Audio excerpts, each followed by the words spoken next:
নমস্কাৰ বন্ধুসকল, welcome to YouTube channel. বন্ধুসকল, অসম চৰকাৰৰ যিটো DME পৰীক্ষা হ'ব বন্ধুসকল, অসম চৰকাৰৰ অসম পুলিচৰ যিটো পৰীক্ষা হ'ব, অসম চৰকাৰৰ যিটো সাধাৰণতে যিটো হেল্থৰ ফালৰ পৰা যিকোনো সাধাৰণতে গেট 3 গেট 4 ভেকেঞ্চি পৰীক্ষা হ'ব, অসম চৰকাৰৰ ফালৰ পৰা যিটো সাধাৰণতে নিবনুৱাসকলৰ বাবে যিমান পদ মুকলিব, অসম নতুনকৈ সাধাৰণতে ADRE 3.0 সাধাৰণতে এই পদসমূহৰ বাবে এখন বেষ্ট বুক আছে বন্ধুসকল। আপোনালোক মই সাধাৰণতে এইটো ভিডিঅ'ৰ তলত লিংক দি দিছোঁ, এমাজন বা ফ্লিপকাৰ্টত সকলো যাই কিনে আপোনালোকে এইটো কিতাপখনো চাই কিনে সাধাৰণতে এই কৰিব পাৰে।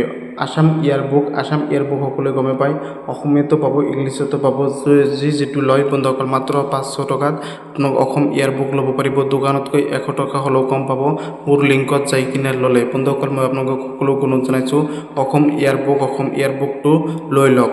আৰু আপোনাক মই এইটো ভিডিঅ'ৰ জৰিয়তে জনাই দিম যে অসম চৰকাৰৰ যিটো সাধাৰণতে নিবনুৱাসকলৰ বাবে কিমান পদ মুকলি হ'ব, আৰু অসম চৰকাৰৰ সাধাৰণতে যিটো গেট 3 গেট 4 ভেকেঞ্চি ইতিমধ্যে পৰীক্ষা হৈ গ'ল, এই পৰীক্ষাসমূহৰ সাধাৰণতে 10 মাৰ্ক এক্সট্ৰাকৈ দিব বুলি ইতিমধ্যে মুখ্যমন্ত্ৰী ডাঙৰীয়াই ঘোষণা কৰিছিল। কিন্তু এই 10 মাৰ্ক এক্সট্ৰাকৈ দিয়া হ'ব নে নাই আপোনালোকক মই এইটো ভিডিঅ'ৰ জৰিয়তে ভালকৈ বুজাই দিম।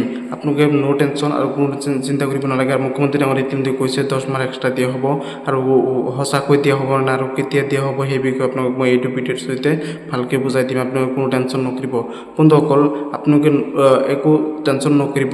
আপোনালোকে সাধাৰণতে অসম চৰকাৰ যদি এইবাৰ যদি কোনো ধৰণৰ পৰীক্ষাত পাছ নকৰে, তেনেহ'লে আগন্তুক দিনৰ ADRE 3.0 বহুত পদ মুকলিব, তাতে প্ৰিপাৰেশ্যন কৰক। বেষ্ট বুক এখন আছে, আপোনালোকৰ লিংকত তলত দি দিছোঁ। আৰু এইবাৰ সাধাৰণতে বহুত ল'ৰা ছোৱালী উপকৃত হ'ব। যিসকল ল'ৰা ছোৱালীৰ ঘৰত চৰকাৰী চাকৰি নাই, তেওঁলোকে এক্সট্ৰা 10 নম্বৰ পাব বুলি ইতিমধ্যে মুখ্যমন্ত্ৰী ডাঙৰীয়াই 2-3 মাহ আগতে ঘোষণা কৰিছিল।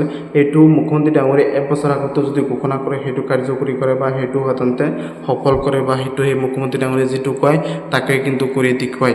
সেইবাবে আপোনালোকক মই কৈছোঁ, মুখ্যমন্ত্ৰী ডাঙৰীয়াই যদি কৈছে যে সাধাৰণতে 2-3 মাহ আগতে কৈছে, আৰু মই ভিডিঅ'ৰ জৰিয়তে মুখ্যমন্ত্ৰী ডাঙৰীয়াই কি কৈছিল আপোনালোকক মোৰ চেনেলত আছে, আপোনালোকে যাই কিনে চাব পাৰে। আৰু মুখ্যমন্ত্ৰী ডাঙৰীয়াই কৈছিল যে 2-3 মাহ আগতে কৈছিল যে আপোনালোকৰ সাধাৰণতে 10 মাৰ্ক এক্সট্ৰাকৈ দিয়া হ'ব। যিসকল পৰিয়ালত চৰকাৰী চাকৰি নাই তেওঁলোকক 10 মাৰ্ক এক্সট্ৰা দিয়া হ'ব বুলি মুখ্যমন্ত্ৰী ডাঙৰীয়াই কৈছিল। আপোনালোকে কোনো টেনশ্যন নকৰিব বন্ধুসকল, মুখ্যমন্ত্ৰী ডাঙৰীয়াই যদি কৈছে 10 মাৰ্ক এক্সট্ৰা দিয়া হ'ব, যিসকল পৰিয়ালত চৰকাৰী চাকৰি নাই তেওঁলোকক দিয়া হ'ব সঁচাকৈ।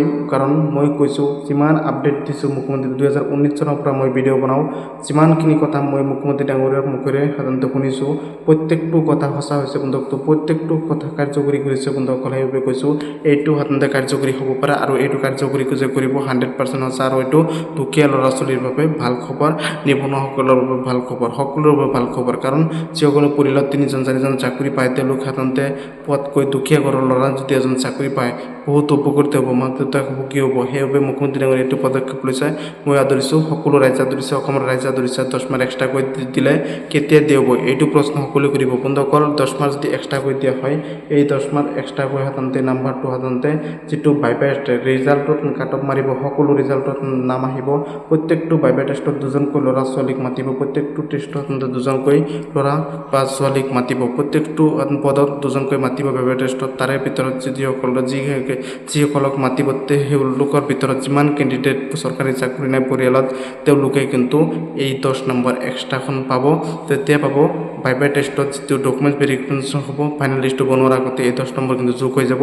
তেতিয়া ফাইনেল লিষ্টত চৰকাৰী চাকৰি নথকা পৰিয়ালত চৰকাৰী চাকৰি পোৱাটো 100% খাটাং বন্ধুসকল। সেইবাবে কৈছোঁ, কোনো টেনশ্যন নকৰিব, অসম চৰকাৰে ভাল কাম কৰি আছে।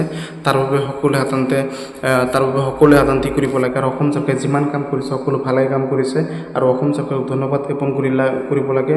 আৰু অসমৰ নিবনুৱাসকলৰ বাবে যিমান কাম কৰিছে মুখ্যমন্ত্ৰী ডাঙৰীয়াই সকলো ধন্যবাদ জ্ঞাপন কৰিব লাগে। আৰু অসম মুখ্যমন্ত্ৰী ডাঙৰীয়াক মই অন্তৰৰ ফালৰ পৰা ধন্যবাদ জ্ঞাপন কৰিছোঁ। আৰু আগন্তুক দিনত যিমান পদ মুকলি হ'ব, ADRE 2.03 বন্ধুসকল 15,000 কথা কৈছে মুখ্যমন্ত্ৰী ডাঙৰীয়াই, কিন্তু 20,000তকৈ বেছি পদ মুকলি হ'ব, আপোনালোকে চাব। আৰু এইটো এপ্লাই 10 মে'ৰ পিছত 2025 চনৰ 10 মে'ৰ পিছত হ'ব। অসম পুলিচৰ পদ মুকলি হ'ব, হেল্থৰ ফালৰ পৰা পদ মুকলি হ'ব। আপোনালোকক মই কৈছোঁ, সকলোৱে ভিডিঅ'টো শ্বেয়াৰ কৰি দিব, চেনেলটো ছাবস্ক্ৰাইব কৰি দিব। আৰু এইটো ভিডিঅ'ৰ তলত কিতাপৰ লিংক দিয়া আছে, আপোনালোকে কিতাপটো লৈ লওক, কাৰণ বহুত উপকৃত হ'ব। আৰু ভিডিঅ'টো শ্বেয়াৰ কৰি দিব, চেনেলটো ছাবস্ক্ৰাইব কৰি দিব, লাইক এটা কৰি দিব সকলোৱে ভিডিঅ'টো।